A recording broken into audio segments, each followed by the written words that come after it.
2 noyabr gecəsi Tbilisdə 2 azərbaycanlı gənc bir qrup şəxs tərəfindən döyülüb. Hadisə mağazada pul xırdalamaq üstündə yaranan mübahisədən sonra baş verib. Zərər çəkənlərdən biri Marneuli radiosu ilə müsahibəsində bildirdi ki, hadisə bir qadının mağazaya gəlməsi və 3 larni 5 setirliklərə dəyişmək istəməsi ilə başlayıb. İşçilər bunun mümkün olmadığını izah etdikdən sonra qadın onlara qarşı aqressiv davranıb və söyməyə başlayıb.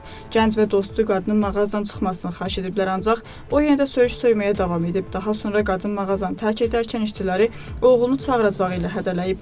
Mağazadan çıxdıqdan sonra Georgov, yəni 5 nəfəri hadisə yerinə gətirərək qrup halında zərər çəkənlərə fiziki zor tətbiq etdirib və hadisə yerindən qaçıblar. Zərər çəkənin sözlərinə görə onlara ətrafdan yardım edən olmayıb.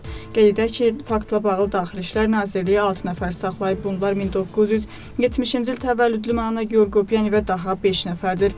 Cinayət törədən şəxslər 9 ay qədər azadlıqdan məhrum etmə cəzası gözləyir.